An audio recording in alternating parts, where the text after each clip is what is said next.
Hey guys, good to get through Internet guys, Ladies videos. In this video today, you can see kind of like finding Bigfoot in the background there, but in this video today, I am sharing something that's pretty personal. I know it may look like I'm lying because I'm looking away, but this has actually happened to me. It's not too big, but I think I may explain my mom's story first because it happens before mine.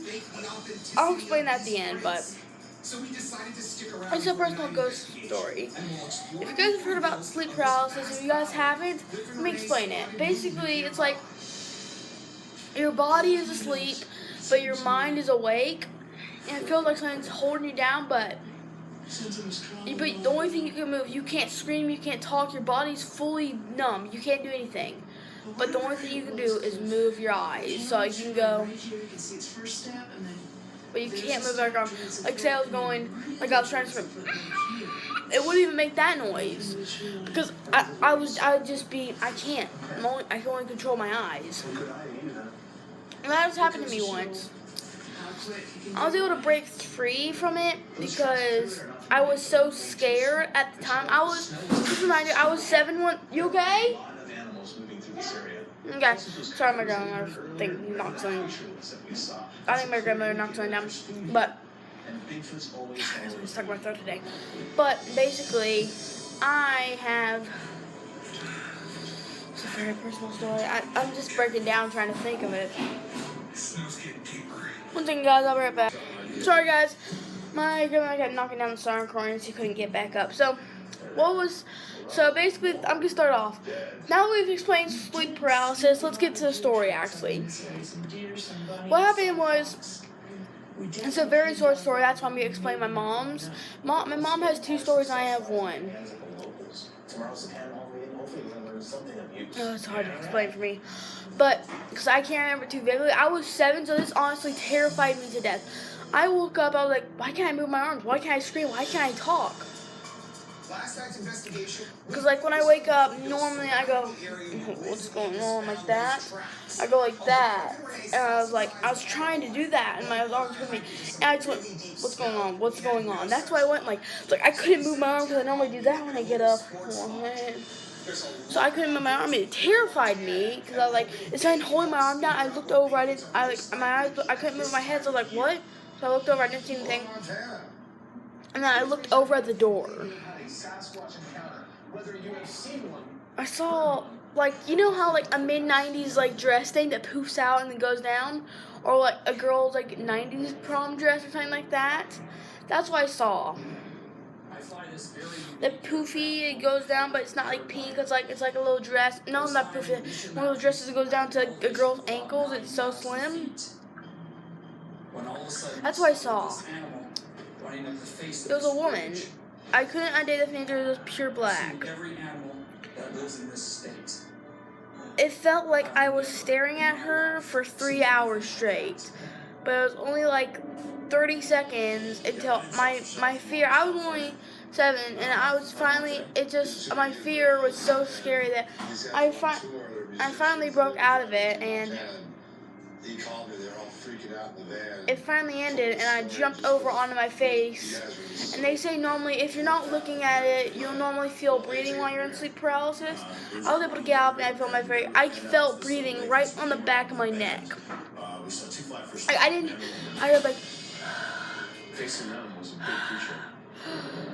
I heard that, and I felt it.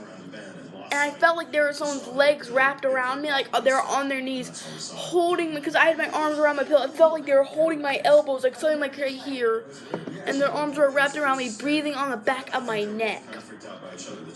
I fell asleep in that position that night. I woke up the next morning. I told my mom about it, and she said she had a similar story, but not similar, that a few nights before me, that she had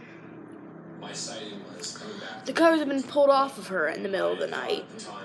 She didn't think much about it, so she went back to sleep. Then the next night, she woke up to what she saw was a witch's face. My computer's turning off. A witch's face in her face. She was terrified to death. It's it just came through the door and right into her face. She was terrified to death, and she hasn't explained much after that because I think it kind of hurt her feelings in a way, that experience. So, my mom has played with a Ouija board back in the past, but she learned a lot of stuff about it and knew the name of her dead dog at the time that had just died. So she never messes with Ouija boards. And I know I'm talking about this. Ouija boards are bad. I would never ever touch a Ouija board. And if you were to ever use a Ouija board, I'm just giving you advice from what I've heard on the internet. If you were to ever use a Ouija board, never close the board without moving the thing to goodbye. Circling around the board and then moving it to goodbye. Circle around the board a few times and move it to goodbye. Never ever just close it. And if you're disposing of a Ouija board, immediately dispose after you're done with it. But never snap it, never burn it. Just throw it away. Because snapping it will release the ghosts that are in it. They're not like the ghosts that you talk to through in it. And also, if you ever hear the name Zozo, go and say goodbye and dispose of that board. Now, if you hear the name Zozo, you burn it. You hear a demon like Zozo, you're supposed to burn the board and get rid of it and move. Seriously, move. You have to move if you hear the name Zozo. So I just never mess with a Ouija board because people have died coming in contact with that demon. So that's my story time. I was watching. No, I was watching the story time earlier, and that's what gave me this idea. But I hope you guys like this video. This is a good video that I watched today. And I also wanted to show you guys something I made earlier while I was just walking around. I was just playing around, so I decided to just carve something. It's kind of like an alligator out of clay I made. Like, see these pink spots on the top? I was actually adding horns. Like, this is the excess clay. I used all the green. This is the excess clay I have left. Like, pretty much this is all the excess clay I have left. See this pink? That's what was on the horns. Well, I crunched it all up, but that was like there's like 2 pink horns on there. It's cool looking, but I just couldn't keep them on. Like, this thing you can really just do this like this.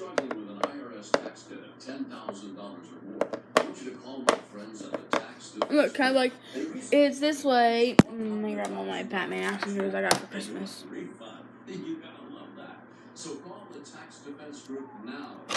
Gator Man does whatever a gator can.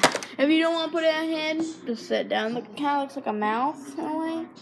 I always think it looks like a mouth in a way. Looks like a really bumpy mouth, like a really carved mouth, but it looks good. I always think of those like eye sockets, because like, you know the way I draw is I kind of like draw like a corner like that. So I like to like notice that as like eyes. Wow. Like I get like a lighter color of green that's like really green, like light. I'm always gonna fill it in right there and fill it in right there just to make it look. This used to be round right here. I just crumpled it up on accident. And then I turned it into smoother, and it looks better that way. I'm really glad with how this turned out, because I feel it looks better in the camera than it does. Like, look, it looks so much lighter in the camera than it actually is. It's weird.